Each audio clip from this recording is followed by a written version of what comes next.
Assalamualaikum warahmatullahi wabarakatuh. Perkenalkan, saya Mufliyatun Nalil Muna, perwakilan dari KKN Reguler UIN Wali Songo Semarang, Posko 61. Di sini kami ada ber-14 orang, yaitu ada saya sendiri, Mufliyatun Nalil Muna, kemudian Ilmi Nasikah, Etik Zakiyah, Dian Arifiani, Dimas Aji Mahendra, Haida Koirunisa, Indi Nailul Ilmi, Moh Rosyan Anwar, Nikmatus Saadah, Rojaul Ahmadi Ulil Absor, Hestika Oktaviani, Rahmatiah Nurfiana, Uswatun Hasanah, dan Aisyah Najma Milatina. Pada kesempatan kali ini, saya akan memaparkan mengenai artikel kami dengan judul Pemanfaatan Pengolahan Limbah Kulit Singkong menjadi Produk Pangan untuk Menunjang Ekonomi Masyarakat Ngasinan. Desa Ngasinan terletak di Kecamatan Susukan, Kabupaten Semarang. Desa ini memiliki hamparan sawah yang luas dan desa yang asri.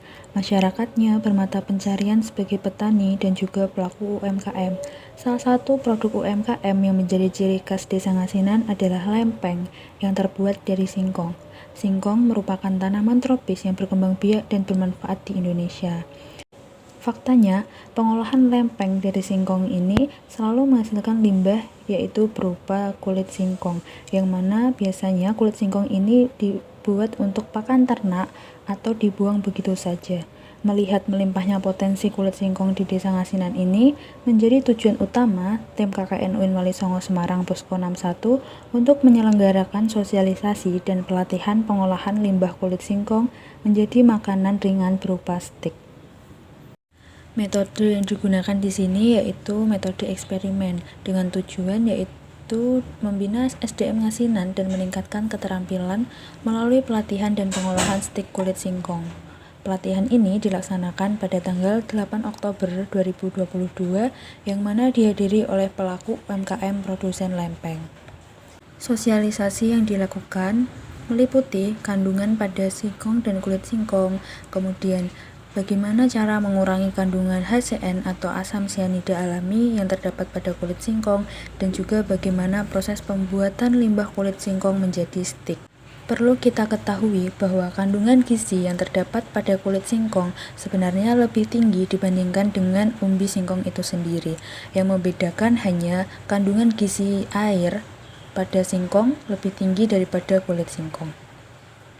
Selain mengandung zat bergizi seperti kalori, protein, lemak, karbohidrat, serat, dan juga air, singkong juga mengandung zat beracun berupa HCN atau asam sianida sehingga harus diminimalisir.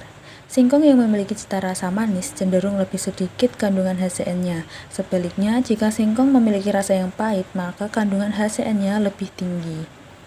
Kulit singkong memiliki kandungan asam sianida sebesar 18-309,4 part per million untuk per 100 gram kulit singkong.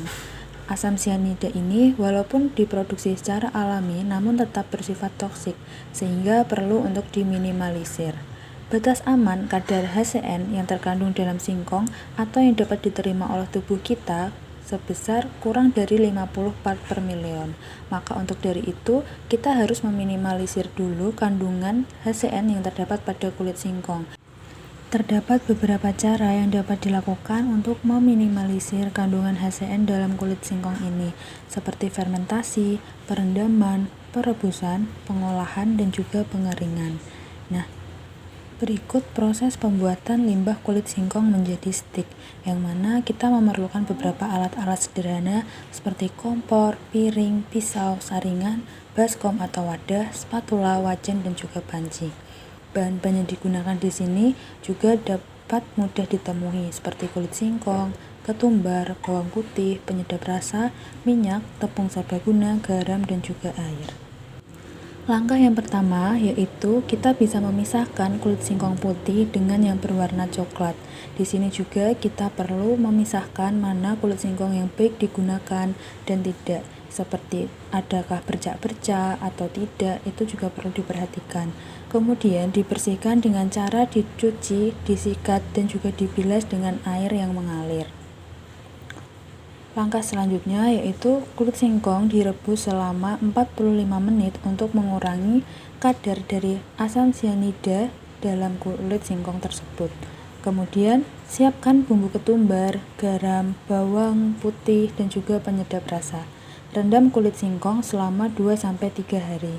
Setiap hari, air perlu diganti. Kemudian, setelah itu ditiriskan dan juga diiris memanjang.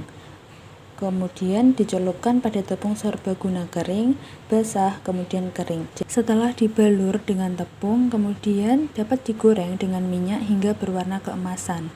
Stik kemudian setelah matang ditiriskan dan dapat dikonsumsi langsung ataupun ditambahkan dengan bumbu tabur lainnya untuk menambah cita rasa. Melihat besarnya potensi dari limbah kulit singkong yang ada dapat diolah dan dikembangkan menjadi produk-produk lain yang memiliki nilai ekonomi, sehingga selain dapat mengurangi limbah bagi lingkungan, juga dapat bermanfaat untuk kegiatan ekonomi masyarakat, khususnya bagi pelaku UMKM. Pengolahan kulit singkong menjadi stik ini juga menjadi salah satu ide usaha baru yang dapat dilakukan. Berdasarkan hasil pembahasan, dapat diambil kesimpulan bahwa singkong menjadi salah satu hasil bumi yang dimanfaatkan sebagai bahan olahan produk UMKM yang terdapat di Desa Ngasinan. Salah satu upaya untuk mengurangi limbah kulit singkong yaitu dengan mengolahnya menjadi produk pangan atau stik. Kulit singkong ini mengandung asam sianida alami, namun kadar dari asam sianida alami ini dapat diminimalisir atau dikurangi melalui beberapa proses yaitu seperti perendaman, pengolahan, pengeringan, perebusan maupun fermentasi. Nah, selain dapat diolah menjadi stik, kulit singkong ini juga dapat diolah menjadi produk pangan yang lain. Demikian pemaparan artikel dari KKN Reguler UIN Wali Songo Semarang Posko 61. Kurang lebihnya mohon maaf. Wassalamualaikum warahmatullahi wabarakatuh.